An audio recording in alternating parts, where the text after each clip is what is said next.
Welcome to this webinar of the Gerhardt Center webinar series, The Aftermath of COVID-19, the New Social Impact Ecosystem. Today, we're very honored to have with us Dr. Sakobi Wilson, Associate Professor with the Maryland Institute for Applied Environmental Health and Department of Epidemiology and Biostatistics, School of Public Health, the University of Maryland, College Park, to speak to us about community science and how it can be used as a pathway for advancing environmental and climate justice. Let me give you a brief background. There was an interesting article in the Stanford Social Innovation Review in the winter 2022. The article is The Promise of Community-Driven Science, attempt to make, and it really talks about attempt to make science more democratic and equitable. And they talk about Dr. Wilson's work in Mebane, North Carolina, which is very interesting. I mean, Dr. Wilson comes with over 15 years of experience as an environmental health scientist in the areas of exposure science, environmental justice, environmental health disparities, community-based participatory research, water quality analysis, air pollution studies, built environment, industrial animal production, climate change, community resiliency, and sustainability. He works primarily in partnership with community-based organizations to study and address environmental justice and health issues and translate research to action. He is the Director of Community Engagement, Environmental Justice and Health Initiative. This initiative is focused on providing technical assistance to community fighting against environmental injustice and environmental health disparity across the nation. Through this initiative, Dr. Wilson is engaging communities in the Washington, D.C. area on environmental health issues, including exposure and health risks for individuals who fish and recreate on the Anacostia River, use of best management practice to reduce stormwater inputs into the Chesapeake Bay, air pollution and health impacts due to the industrial and commute traffic in Bladensburg, Maryland, built environment, environmental injustice, and visitors in West Baltimore, cumulative impact of environmental hazards on air quality in Brandywine, Maryland. Now, I mean, it's really a very impressive list around this community science. So I'm very eager, and I'm sure you all are eager to sort of know more about what is it and how it could be a pathway to environmental justice. Without much ado, Professor Wilson, it's really a pleasure to have you with us. The floor is yours, sir. Thanks for having me today. Looking forward to this hour of presentation discussion. Let me share my screen. Hold on a second. Let me get to these things out the way so I can get to the. So today I'm going to talk about community science primarily, pathway for advancing environmental climate justice. I do like to talk about, the history of the EJ movement. For those of you who are familiar with the movement, it's a social movement in many ways. In a global context, it's a stream of the human rights movement. It's a child of the civil rights movement. It's a movement where folks are fighting against differential burden of hazards, local land uses. You think about global processes of capitalism and multinational corporations. Sort of neo-colonialism and those impacts. Think about think what's happening in Nigeria with oil extraction or Ogoni people. Think about resource wars or resource extraction. What's happening right now in the world. Think about climate displacement and climate refugees due to just issues of extraction, but, just down there bringing back, I like to say that Dr. Martin Luther King Jr., who maybe many of you are familiar with, who was a civil rights movement activist, is the grandfather of the environmentalist movement, because his work in Memphis next month will be 54 years after his assassination. It was looking at how, African-American men were being treated on the job, and they carried around songs that said, Rick, I'm a man. And to emphasize the point that, when you think about environmental justice, they're saying that I'm a man, recognize my humanity. Many communities around the world who are dealing with environmental injustice, they've been dehumanized. A lot of indigenous populations in the Americas, tribal populations, ethnic tribes in Africa, ethnic minority populations around the world have been dehumanized, have been invisibilized. They get dumped on. They live in sacrifice zones. So environmental justice movement is about where we live, where we work, where we play, where we pray, and where we learn. And how some of these hazards, whether it be petrochemical operations, whether it be landfills, whether it be, you think about Garbage Wars, a book that's written by Dr. David Pillow, about how a lot of our e-waste from the US gets transported to other parts of the world. And you see, low wealth folks who try to recycle those materials and have been exposed to high, metals and having seen some of the highest rates of cancer because of the fact that we are dumping our e-waste in developing countries, whether it be in South America, whether it be in Southeast Asia, or whether it be in Africa. So that's just a quick example. So if you think about, environmental injustice, again, I think capitalism is a driver. Decommodification, dehumanization of folks is a driver of it. This is a definition of environmental justice from the U.S. standpoint. Fair treatment, meaningful involvement of all people, regardless of race, ethnicity, and as relates to implementation of rules and regulations, farm rules and regulations. My definition, as I was just saying, is differential burden of hazard. So it could be landfills, it could be animal operations, it could be mining sites, which is a big issue. You think about mining for minerals, mining for diamonds, mining for fossil fuels. And who's impacted by those operations. It could be facilities that are emitting toxic chemicals. It could be for highways and byways. Think about, around the world where you have mega cities, where you have a lot of traffic and a lot of cars that go through neighborhoods. And think about the combustion byproducts. That traffic-related air pollution differentially impacts certain groups. And in many cases, in the U.S. context, the groups that are differentially impacted by traffic-related air pollution are communities of color, are low wealth communities, are people who don't have a lot of political power. Also, when you see these communities that are overburdened, they may have a high concentration of psychosocial stressors, poverty. The U.S. context, we deal with crime and violence, racism. And then these same communities that are overburdened also don't have access to good infrastructure, whether it be built infrastructure, good housing, good schools, grocery stores, access to healthcare, whether it be natural infrastructure, clean rivers and streams, green space, parks. So the inequities and access to nature that can be framed as the EJ issues as well. And so when you have this overburden, these burden disparities can lead to exposure disparities, lead to risk disparities, can lead to health disparities. And so some of the relevant exposure disparities, you think about combustion again, in particular matter, PM2.5, think about all the diesel buses and trucks and petrol, vehicles that burn petrol, right? And the impacts, what are the emissions? If you're walking by, if you have a booth by these operations, right? If you're walking by these operations, you live by these operations, you've been exposed to these things. I mean, one of the biggest EJ issues in the world is access to water, the whole wash issues. You have some places in the world where people don't have access to potable water. So think about the issues around cholera, just GI in general. So I would say that access to potable water, safe sanitation is a global EJ issue. And you think about climate change, those who contribute less to the greenhouse gases are the ones that impact the most by it. U.S. context, maybe you heard about Hurricane Katrina. 16-year anniversary was last year. Hurricane Ida hit New Orleans again, right? Who are the communities that most impacted? Communities of color, low wealth populations. We've had, hurricanes like Hurricane Maria, Hurricane Harvey. Think about globally, look at tsunamis, the impact of tsunamis, right? Who's most vulnerable to tsunamis? Folks who live along the coast, folks who are economically vulnerable, folks who are socially vulnerable, people who don't have political representation, right? Think about sea level rise, right? Issues. Are you having sea level rise around, the Red Sea? Or are you having, the desertification issues around the Red Sea, right? Around the Mediterranean, are you having issues around sea level rise, coastal erosion? Are the communities are disappearing because of that? I mean, think about it in climate change, that all the island nations that are at risk that are starting to disappear. So let's skip these. Even in many may know the city of Baltimore, Maryland, we have a big issue in the U.S. called the urban heat island effect. So we've got a lot of impervious surfaces. And so when the heat gets absorbed, cities stay warmer.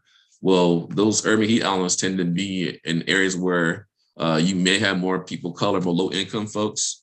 There was a study done a few years ago where community science was used, what I get into, to really engage citizens in their own temperature monitoring. And we saw that, you know, in one neighborhood, you see the power of one tree. So if you look at this photo up top, you can see a 20-degree difference. And on the same street, the temperature, right, surface temperature from house to house because of one tree. So you see the power of trees, you can see the power of green infrastructure. And if you think about climate change and climate justice, you have to have equity in mitigation and adaptation. We have to have equity in preparedness, response, recovery. These are kind of issues you have to think about. And how can community science play a role in that? Community science can help figure out who's most vulnerable, who's most impacted, but also community science can help with the folks who are most impacted. They're the contextual experts. Their voice has been heard in the science. That's a very powerful point that I'm gonna make now, and I'll make it again later. So what can we do? In a lot of my work, you think about community science, it really comes from kind of this, I like to call community-based research framework, and that's a communication continuum. So you have outreach in the far left, you move to consultation, involvement, participatory, and community-driven. So as you move from left to right on this community engagement continuum, community involvement, impact, trust, and communication increases. So this is in many ways in public health, kind of comes out of our work in public health and doing community-based research. It's more like a basic framework.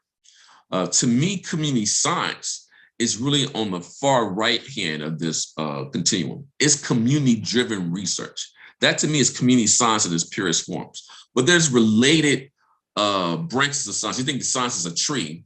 You know, community science is one branch of that tree. There's other types of science that are also related to community science that I'll talk about. But really, to me, the purest form of community science is where the research is of the community, for the community, by the community, and the community that's most impacted, who've been invisibilized, who've been overburdened, who are living in sacrifice zones. They're the ones who are driving the science, right? And so when you think about, you know, doing this type of work, you got to have strong relationships and strong partnerships. And one framework, going back to this continuum that's participatory, something called community-based participatory research.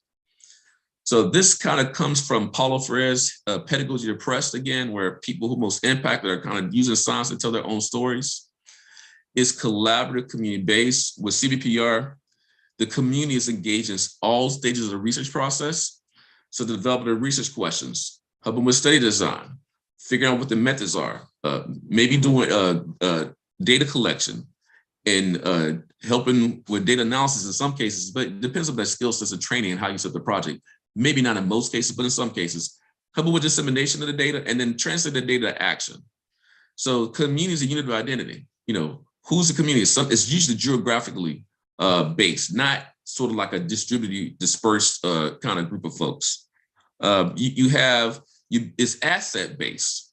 You build, it's about building partnerships. You know, it's about trust, respect, openness, good communication.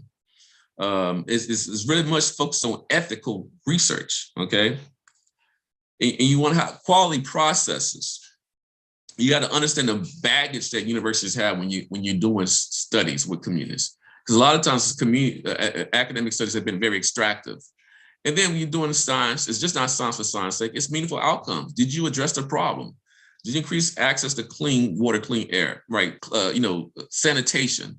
Did you address issues around, asthma due to air pollution? Maybe it's a dust storm in this particular matter because of all the, the traffic, and were programs put in place to modify that because the communities are most impacted, informed that research, and it led to a transition of the types of vehicles that are being used, right? This is what we're talking about, meaningful outcomes. Did you build community? Where people transform, did you build that critical literacy, that knowledge, right? Where institutions transform, we have to change the culture of academic institutions. So it's more about support, doing science that's about action, less about extraction. Where communities transform, did you build capacity? Was science transformed, right? How do we produce science, do science? Who's produce knowledge?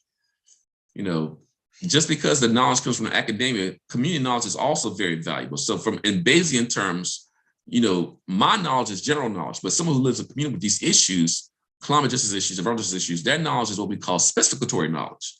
And then political transformation. Did we get to social justice? Did we get to racial justice? Then we get to economic justice. Then we get to environmental justice. Then we get to climate justice. I like to slow down real bit quickly and talk about Boyer's 5 dimensions of science. For me, when we're doing science, this is more just my philosophy about science. If you're not doing all 5 stages of science, you're doing incomplete science. So a lot of times in academia, we focus just on knowledge production, but the scholarship for integration, that's been multidisciplinary, transdisciplinary. The scholarship of teaching, and then in this point of this presentation, engagement application. Community science is about engagement and it's about application. It's about applied science, action science, solution science, okay? And when you're doing community science, you got to think about when you're working in the community, what are the issues? What are the impacts of those issues? What are opportunities to collaborate? What are the benefits of collaborating? How can you build partnerships? And then most of the work that I do in general, whether it be environmental justice, climate justice work, you can connect the issues to things that are important to folks, right? Food, faith, family, health, and jobs. So when you want to do a community science, those are things you connect to that are important to people, get them engaged in doing community science. Now, a different branch on the community, on the science tree is citizen science. So community science to me is more about coming from the other community, for the community, by the community. It's more about solving problems, addressing long-term problems, right? Citizen science to me is more democratization of science, where, one thing I like to say is you don't have to have a PhD to be a scientist. Anybody can be a scientist. It's just using a scientific method, right? And citizen science is about giving greater access to science. You're not necessarily trying to solve a problem per se, but you really were just interested in doing science and giving everybody from different walks of life an opportunity to be able to do the science that they want to do. And so there's different types of citizen science. There's contributory citizen science. There's virtual citizen science. There may be more community-led or kind of community citizen science in line with more of a community science that I talked about before. There could be the massive intelligence where you have people on computers around the world doing citizen science projects. But usually to me, citizen science projects, they tend to be top down, where a university or a government official or somebody asks a question, and then they have regular folks go out and collect data to help answer that question. Whereas community science is bottom up, grassroots, okay? And it's more about solving problems, seeking social justice, addressing health issues. So here's another slide that kind of talks about the different types of citizen science. I won't go into that. But I am on the board, even though I'm a big proponent of community science, I am a proponent of citizen science, and sometimes they can work together. So I am on the board of the Citizen Science Association. It's an association, in a US-based association to help, spread the word about citizen science and get people doing more citizen science. And then you think about, this is a framework from the National Institute of Environmental Health Sciences, which is part of our National Institute of Health. There's a way to integrate, kind of community engaged research and citizen science together. So, so there's opportunities where, you can use both citizen science and community science in sort of the same projects, okay? So, you can bring in, again, different branches of science tree together. And so you think about crowdsourcing, crowd mapping, you can bring in gaming DIY. So you think about the different parts of, the whole science process, where the research question, the aims and methods, the study implementation, there's ways to bring in, community-based research, more community science, and then ways to bring in citizen science together. Now, one of my early entries into this work, as mentioned in my introduction, was really working as a grad student with the West End Revitalization Association. This was a post-slavery African-American neighborhood. Y'all know, U.S. slavery ended. These were people who were, freed, enslaved Africans who were freed, who settled in the U.S. South. Many of them settled in the U.S. South, and so that's the term, post-slavery community. And so primarily African-American, older, low income. This map shows, this is in Mebane, North Carolina. Mebane is west of Chapel Hill. If you ever heard of UNC Chapel Hill, just beat Duke a couple of days ago. I went to Chapel Hill, so Mebane is west of Chapel Hill. This community where they didn't have, I talked before about sewer water infrastructure. This is a community where they were still on septic tanks and well water. So in the US context, many of you may not know about the New Deal, but the New Deal was when a lot of infrastructure was built in the US. Because of racism, The New Deal was applied equally to everybody. So instead of having the roads paved and getting access to publicly regulated sewer and water infrastructure, sewer and water lines that they're connected to, these communities were not, right? And you see this a lot in the U.S. South, where a lot of post-slavery Black neighborhoods have development or planning that happens where they get excluded from access to services, excluded from access to sewer, excluded from access to water, excluded from access to Wi-Fi, excluded from access to roads being paved, excluded from access to good infrastructure, right? The basic building blocks that make a neighborhood, and across our world, right? They didn't have access because of race, because of racism. And at the same time, a highway was going to be built to basically displace them. This happens a lot of years as well. African-American neighborhoods, Hispanic neighborhoods get targeted for new development. If they have less political power, political voice, and already been dumped on, forgotten, invisibilized, they're easy to get removed by some development project like a highway. So we're fighting against this highway being built. They were also fighting for sewer and water infrastructure, what we like to call basic amenities. I mentioned earlier that you have a human right to, I think I mentioned human rights, right? Mentioned earlier human rights. Well, you have a human right to clean air. You should have a human right to clean water. You should have a human right to sanitation, right? And so we talk about the basic amenities, the right to basic amenities. And they were fighting for these rights. And so they came with their own community-driven research approach. Go back to continuum, go to the farthest right panel, right? And I said community-driven. This is an example of community-driven research, where it's community-owned and managed research model. So it's about the community group being, PI of the project. It's about having equity and funding. It's about doing science for compliance. I mentioned Boyer's 5 dimensions of science, right? It's not just about doing science for science sake and just producing knowledge. It's about doing science for compliance, science for action. And so we train, and remember I said before, you can do community science and have citizen science, together. We train residents to collect their own water samples. So you have a little bit of citizen science, to do a septic system survey, to do a infrastructure survey. And we did well water testing. We found high levels of rates of septic system failure, high levels of fecal microbes, indicators of fecal contamination in the well water. And so we were able to leverage this data to slow down the highway from being built. It eventually got built, but we slowed it down for a while. We also had to move it so it didn't destroy some historic Black churches and cemeteries. We got people's roads paved for the first time. We got people's sewer and water infrastructure put in for the first time, right? So that's one example. I also do a lot of apps and tools for environmental justice. This is also part of the community science work. Work with communities most impacted to ask them about what tools you need to help you push for action. So we have an app that we're developing called My Block Counts that allows you to basically collect block level data on what's happening in your neighborhood. So at your block, at a smallest unit of analysis almost in the US. So infrastructure, green space parks, health issues, social disorder, et cetera, and you'll be able to map that data. So that's another way to bring a tool to communities that help them with their environmental and climate justice issues. We also developing mapping tools that can map environmental justice, like Maryland EJ Screen, so we can map. So in the US, we have, as I mentioned, we have blocks, so we have block groups, we have citizen strikes, of course, we have counties and zip codes. Well, a good proxy for a neighborhood is a census tract level. So we're able to map these different indicators, exposure indicators, burden indicators, health indicators, social demographics, to create a score to see what's their environmental justice score at the tract level. That also can be used for community members that advocate for action, advocate for change. So we have this Maryland EJ Screen tool that we developed. We also have a tool where we mapped, looking at access to parks.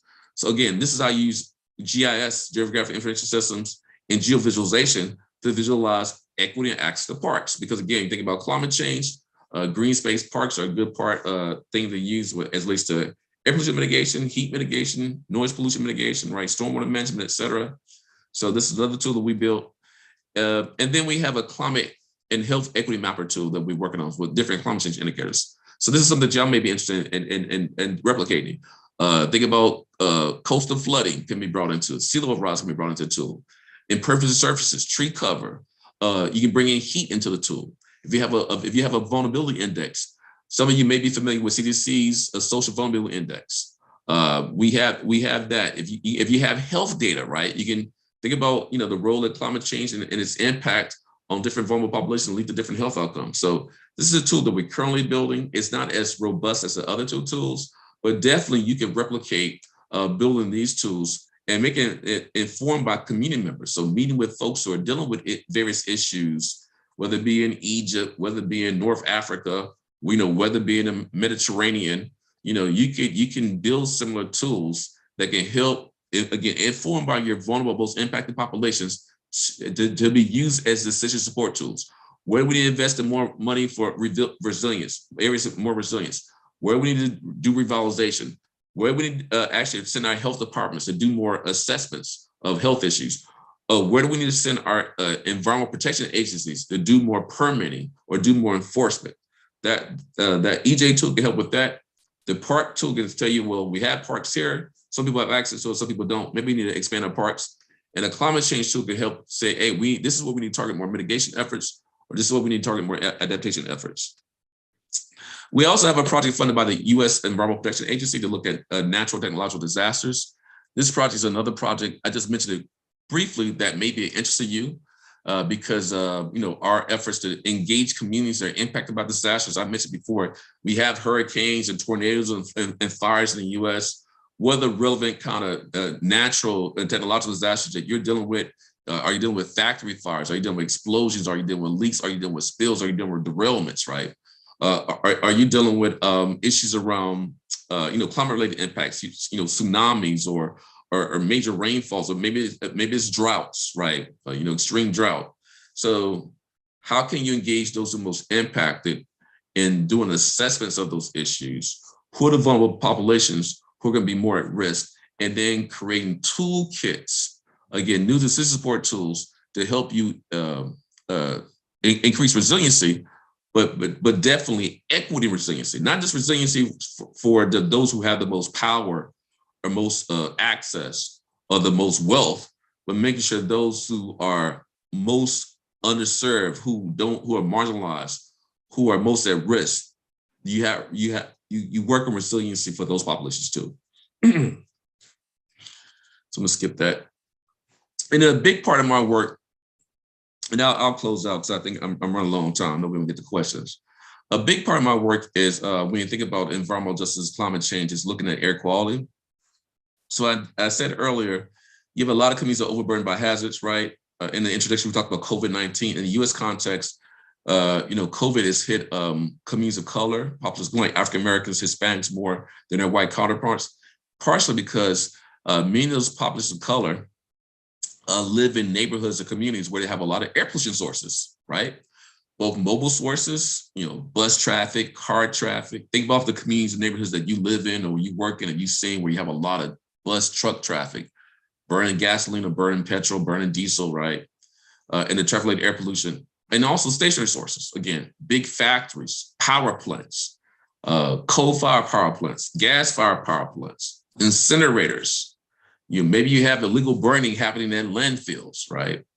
And what are the impacts on air quality and human health? That's a big part of my work. And so COVID, it's really hit those populations more in the U.S. context because, again, when you have reduced lung capacity because you live in an area with a lot of air pollution, you're an easy target for SARS-CoV-2, right?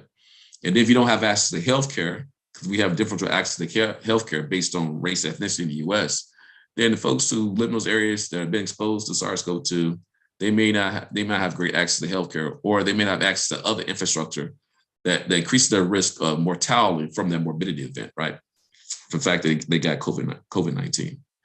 So particulate matter is a big issue that we work on, again, as relates to traffic-related air pollution. It can cause asthma attacks, heart disease, stroke, contribute to diabetes, Alzheimer's, cancer, infant mortality, birth defects, et cetera. So again, if you have a lot of traffic, a lot of stuff been burned, PM is going to be one of those combustion byproducts. It's a huge issue for public health in the U.S. If you have a mega city that you're dealing with, that you live in, that PM is probably a huge issue for you as well. We have to address that. And then, black carbon is something that we also talk about in the U.S. context. Some of you may know in the U.S. we have ambient air quality standards for particulate matter, and nitrogen dioxide was also a combustion byproduct, and sulfur dioxide, ozone, lead, and carbon monoxide. But we do not have a national ambient air quality standard for black carbon. It's a huge source of pollution. Big trucks, right? Buses, they burn diesel. Black carbon is going to be a major combustion byproduct. Short-term exposure can impact concentration, coordination, and focus. It has multiple carcinogenic compounds in it. It can cause asthma, some of the same impacts that you see from PM. So what we're doing in Prince George's County, where I am, where University of Maryland College Park is, which is, again, a suburb of DC, nation's capital, we're building out a monitoring network in Prince George's County. We're building out a monitoring network of low-cost sensors called purple airs that can measure PM10, PM2.5, and PM1. And you can kind of see where we're trying to monitor. And we got to start with doing education materials, doing some youth engagement, doing some STEM work as well. So this is another way to think about community science and citizen science. You can bring in youth. You can focus on STEM. You can do workforce development. It's a way to engage folks in science. You can increase science literacy, right? So you can get them on a pathway to having a science career. So there's a lot of benefits of doing both community science and citizen science. In Cheverly, Maryland, we have 25 to 30 sensor network up right now. If you go to Purple Air Online, Purple Air Network Online, if you go into the US map of Purple Air, because this is crowd map. So if you have an active Purple Air sensor anywhere around the world, if you leave it open so the data can go to the cloud, we can see your data. So if you go to the Purple Network right now, if you zoom into the US and you zoom into the DC area, Prince George's County, the sensors that you see, the sensors that we put up in Cheverly, Maryland. So we have that going right now. We have worked with our state agency, MDE, to use that data for enhanced inspection, enhanced action. So use these kind of hyperlocal. So what we do is try to build hyperlocal air quality monitoring networks to fill in the gaps. Because again, a lot of communities of color that deal with EJ climate justice issues in the US don't have good monitoring systems. And we try to fill that gap. And we're working with the state agency to help fill that gap. We also work, we're doing some work in Newark, New Jersey, building air quality monitoring networks. Also in Savannah, Georgia, North Charleston, South Carolina. And we also have a network in Uniontown, Alabama. Uniontown may be somewhat familiar for other parts of the world around the sanitation issues I'll get into a little bit. This mountain that you see, Uniontown was near Selma, Alabama. So you know anything about the civil rights movement? Selma is an important part of the US history, fighting for civil rights for African Americans and other people. This mountain that you see is not a mountain. It's I think it's 4 million tons of coal ash, or 8 million tons of coal ash.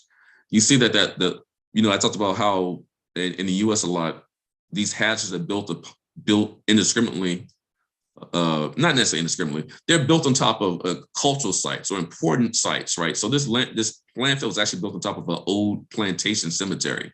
So don't care about your living, don't care about your dead. And then, in the US, you think, well, in the US, you have all this great infrastructure. We have infrastructure disparities in the US when it comes to water and sewer. So in many US cities, when people flush their toilet, their waste goes to a sewage treatment plant. When people flush their toilet in this community in Uniontown, their waste goes to a containment pond and it gets sprayed on the ground. So that picture you see at the bottom is actually human waste in a pond. And so we've been working with this community to do hyperlocal air quality monitoring and doing community engagement, community science. And then also the last example, done some work in Curtis Bay, Baltimore. Again, for some of you who may live near ports, again, in the Mediterranean area, Red Sea area, you have ports. We like to call you may have industrial corridors. We have a lot of industry at that port.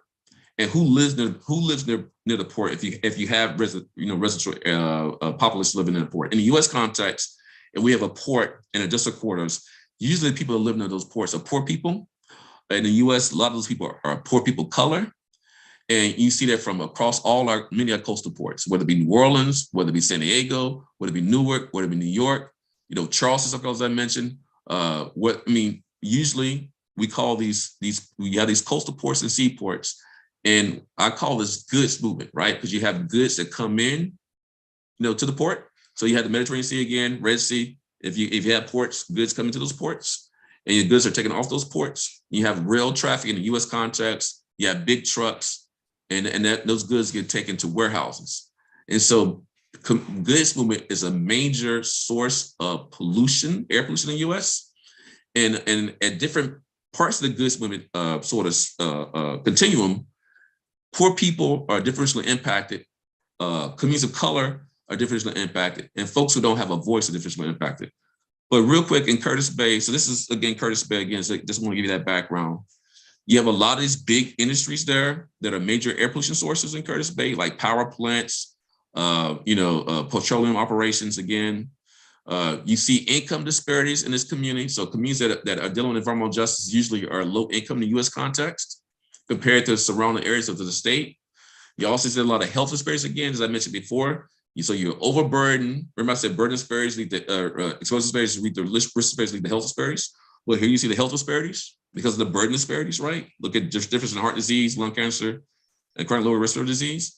And then at one point in time, the zip code where this community is, with all this port activity and goods movement activity, was the most toxic zip code in the country, right? This is it's a little dated slide, but you get the point.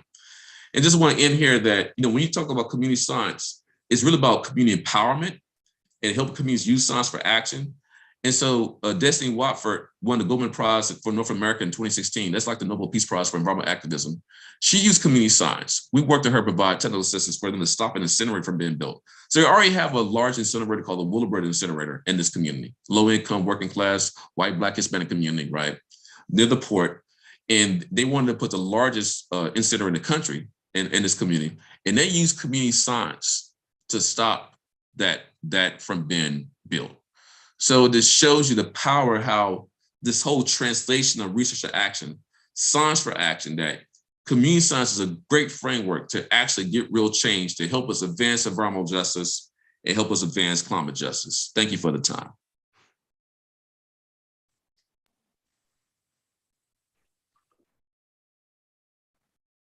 Dr. Wilson, thanks a lot for a very mind-opening presentation. I want to ask you a little bit of a question just to sort of bring it more closer. What is exactly community science? I've heard you, at least in the paper, the Stanford Social Innovation, and you currently in the lecture, you refer to an extractive.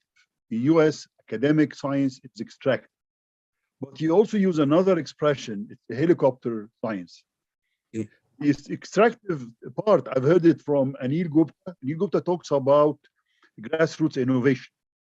And he talks also about that innovation typically is extractive. And I know what he means exactly, but I want to get your views. What do you mean by extractive? What do you mean by helicopter science?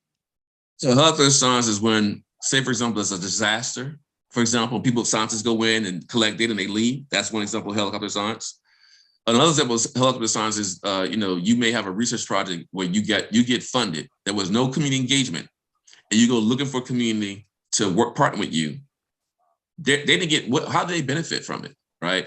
And so you'll go in, you get your questions answered, and then you leave, right? So usually kind of helicopter science is like you're in and out, but it's really affiliated, associated particularly when you have disasters. People go in, they get their data and they leave.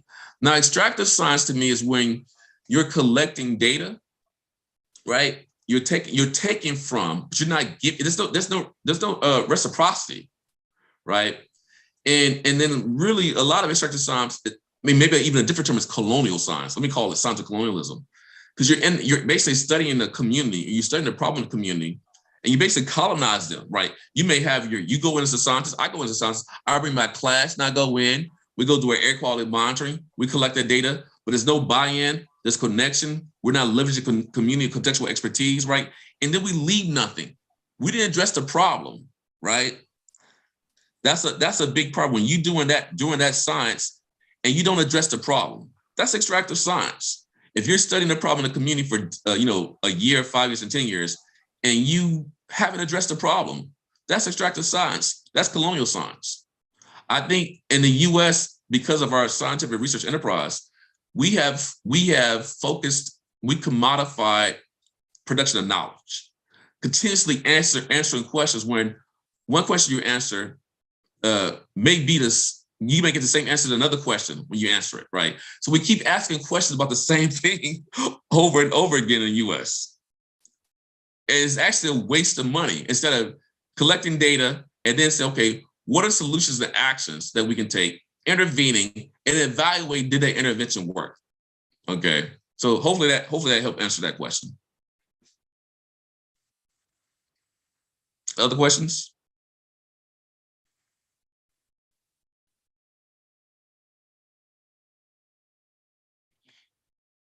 Okay, y'all can come on camera and ask your question.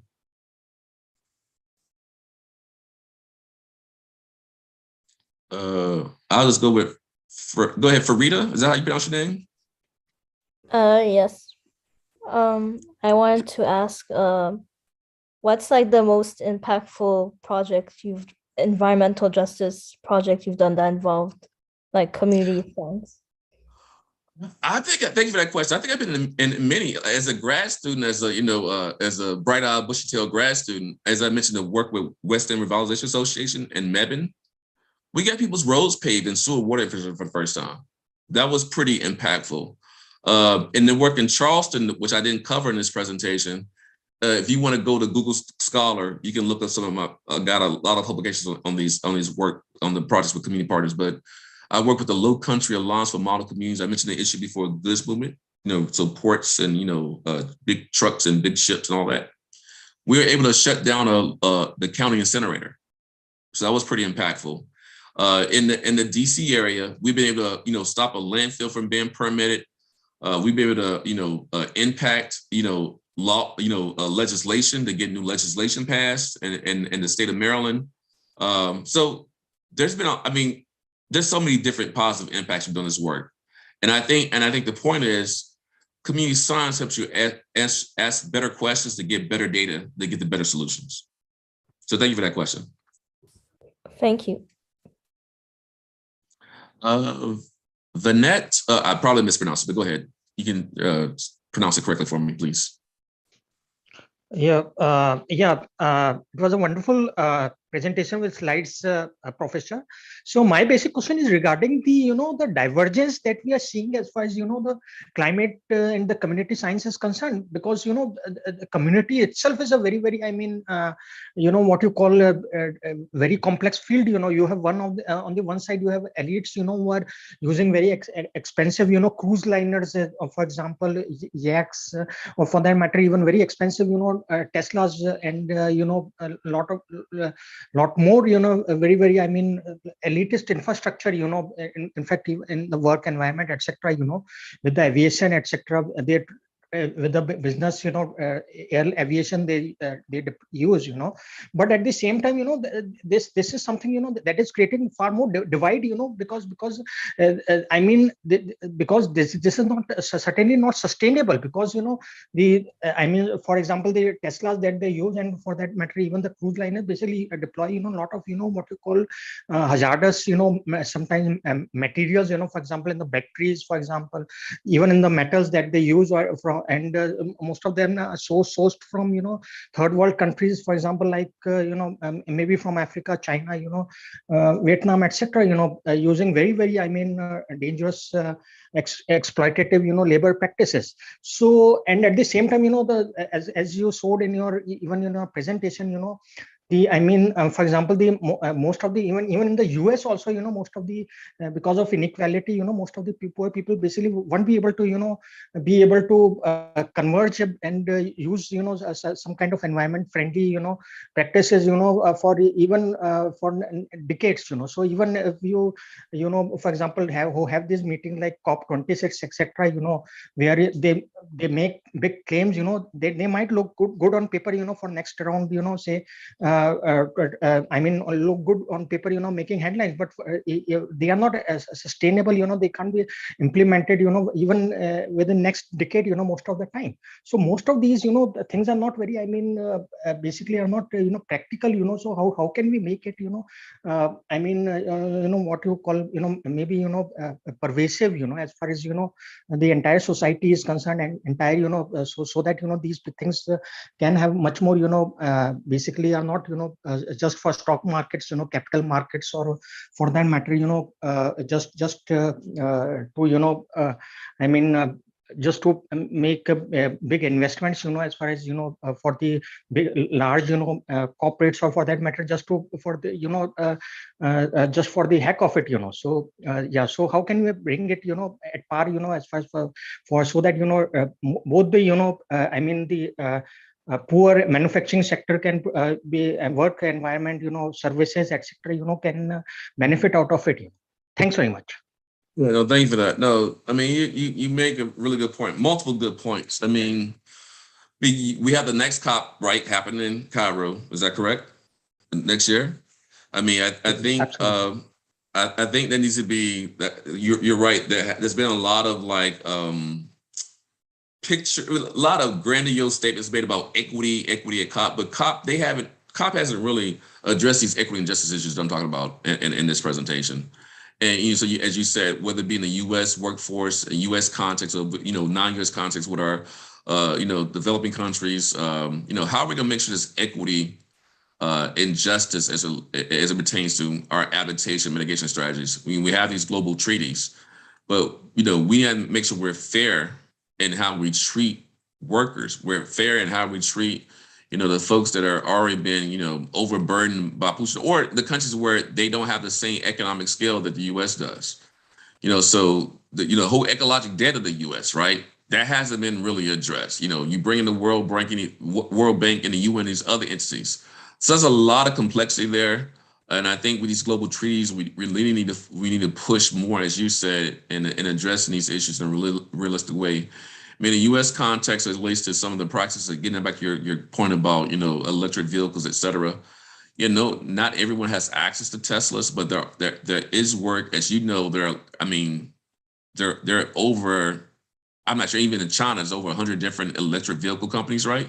I'm not sure how many have in the U.S., but some of those, there are price points where they are more accessible for low income individuals. So I think, so Tesla is the one we see all the time, but there is a diversity in the electric vehicle kind of pool that we can choose from. But you're right, the access, is it really a regular access? Then you make a point about mining. I mean, one of the issues around environmental justice is mining, right? So we think about uranium mining, we think about, mining for ores, mining for minerals, mining for fossil fuels, keep it in the ground, that issue. But then you mentioned lithium. That's the emerging issue. That's actually it's a competing sort of concern, because you want to have this transition, right, from dirty fossil fuels to more clean energy renewables, right? But the extractive process itself is a problem, and it creates an EJ issue. And I think you're right. So when it comes to how we move forward, there's a lot more we need to do to make sure that what we do is sustainable. It's not just going to benefit folks with privilege and people with power and people with wealth, or countries that have more power than the other countries in the world. So I'll stop there and take more questions. Thank you for that question. Thanks very much. Yep. Apologies for being disconnected. Oh, no problem. That's the world we're in with technology. Great. Go ahead. But I want to get back to my point. It's very interesting, the similarity between what you talk and two interesting scholars. I mean, people who talks about grassroots innovation. They also talk about the extractive. They also talk very similar to what you're saying. And the other one is, and it's actually started with a guy called Edgar Villanova, and he talks about decolonizing wealth. Yeah. And he's also, I think he's probably an indigenous American. But anyway, it's a very similar vocabulary. And I think even when you talk about science push model, this is more of a top bottom kind of an approach, right? Yeah. Now. Yeah. No. Oh, go ahead. I'm sorry. Go ahead. I want to get into other thing, which is the issue of expanding boundaries of science. Do you actually risk losing the rigor of scientific approach? Because that's kind of probably what people are going to tell you. I mean, it takes a degree. Let me jump in now. I get that all the time. I think it's nonsense. I think it's so. This is all about pushback, y'all. Let me say a few things. First of all, you don't have to have a PhD to be a scientist. You don't have to be a credentialed scientist to be a scientist. And then I'll just say this point real quick. In the US, what that actually does create barriers, because non-credentialed scientists cannot access federal funding. because they cannot be principal investigators. That's a problem. Also, if you're non-credentialed science, you don't have a PhD, you cannot, in many cases, be a peer reviewer. So you create like a 2-class, 3-class science system in the US based on the credentialing, right? And again, to the rigor issue, one of my pushbacks on that is no data is infallible. If you're following the scientific method, it's all about having strong quality assurance, quality control. So for example, in my air quality projects, we have quality assurance performance plans, right? So as long as you have QA, QC, QAPs, QAPPs, you can make sure you have the data rigor, reproducibility, reliability, et cetera. And community members are going to be trained to do that, and trained to adhere to a certain protocol, right? And make sure that you had data duplication, data replication. That's basic science. So I'll always push back, because I think what it is, when I hear that from industry people, government folks, they want to say, well, we can't use that data because it came from the community. Think about a lot of our models that are out there for like air quality models. And my question I asked back to the government agency, did you ground truth that model? Did you ground truth it? Well, one way you can ground truth it is by engaging community folks to actually do community science on the ground to make sure the model actually works. So you can actually have government science working in concert with community science. And so I actually do a lot of consultation. What I didn't say, if I go back to my introduction real quick, I'm on the EPA Science Advisory Board. So one of the things that I'll be doing as a member of the Science Advisory Board is talking about how we can integrate community science into Environmental Protection Agency. Again, for those of you who don't know, the US EPA is our major regulatory agency relates to environmental pollution and human health in the US, is to make sure we can integrate community science into rulemaking, into permitting, into regulations. So that movement is here. But again, the question is an important question about rigor. But again, we can make sure that we have rigor and consistent standards of rigor by having quality assurance, quality control standards for both industry data, industry data, government data, and also community science data. Okay. I thought I saw a hand. Did I see a hand before? I think Samira wants to ask a question. Samira Al-Atribi, please unmute yourself. Not sure if my connection is stable, but I can try. Go ahead. So I want to ask whether it's like harder or easier to reach communities based on their socioeconomic situation and where they are based, or like in states. Because I'm doing my thesis and I sort of can't reach anyone who's like below a certain class. So I want to ask about that. Yeah, I think I had the gist. Is it harder, easier to reach communities because due to their socioeconomic status? Yeah, it's interesting. So I would say doing community engagement is difficult, regardless of the class of the group. But I think it's probably more difficult to engage folks with a lower SES, a lower income strata than higher income strata. And that's why if you go back to my engagement bridges slide, when I said issues, impacts, opportunities, benefits, and partnerships, it's like the two hinges of engagement. And food, faith, family, health, and jobs, that engagement framework is for engaging usually more low income folks, because it's just harder because you're low income, you're dealing with more stresses, right, than wealthier folks. Many low income people may have more than one job. And so these issues that we try to address may be important, but may not be in their active kind of window. Whereas you're a wealthy community, they may have more free time to work on these issues, right? They're not in survival mode. So I would say in general, it's easier to engage wealthier communities than low income communities. But the issues that I'm talking about don't impact wealthy communities as much as they impact low income communities, if that makes sense, okay? But thank you for that question. Okay, we have a question from Nadine Wael. Please unmute yourself, Nadine, and ask your question. Okay. Hello. My question was related to climate change and the agricultural sector. So I wanted to ask, how do we allow the people that are most directly impacted to be involved in decision making in instances where they lack educational awareness?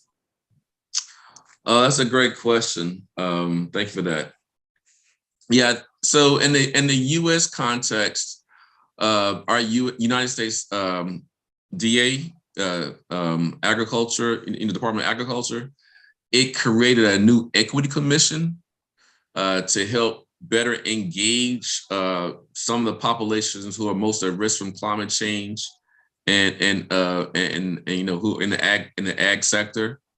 In the U.S. context as well, you know, to speak specifically about folks who don't have a voice and how climate change will impact them. As you may or may not know, we have a lot of migrant workers who work in our agricultural sector. They have been, you know, many times we use the term undocumented. So there are challenges to engage that community, and their voice is not usually heard. Their rights are not protected because they're undocumented workers.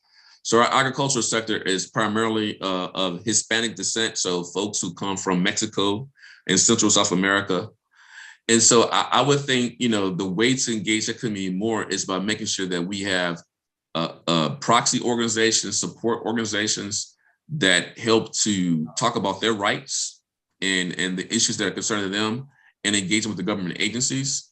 I do work in my own work. I work with a few groups that engage agricultural workers who are, you know, who are primarily Hispanic.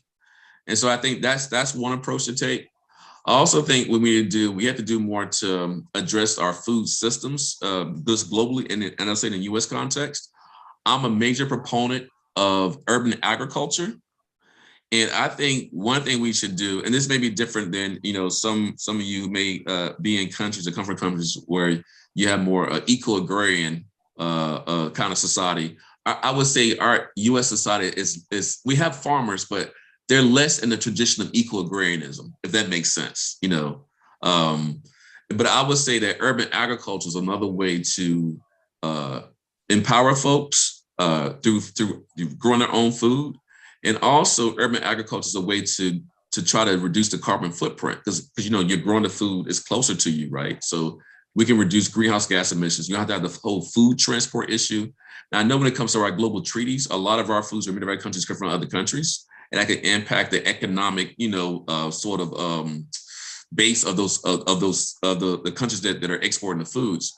But I think it's important for us to fix our global food system, and in the U.S. context, for us to not just have foods grown in rural areas, but also have food grown in urban areas. And that'll be a way to reduce carbon footprint, and also one way to combat climate change, because again, we're growing more food locally.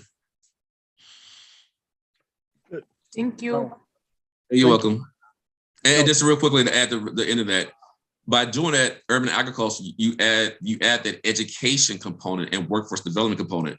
That's a way, Nadine, to increase people's awareness and their literacy and their knowledge and their capacity to understand food, climate change. There's this whole framework around the food, energy, water nexus. So I think in the context of food and climate change, if you think about growing food through the lens of the food, energy, water nexus, and you have this education component, that's also a way to get to where we need to go. So thank you for that question. Okay. Now, just to sort of wrap up, I have one question for you, which yes, is, sir. This is very critical, very interesting, but it's not a mainstream. What would it take to make it a mainstream or really a mass movement?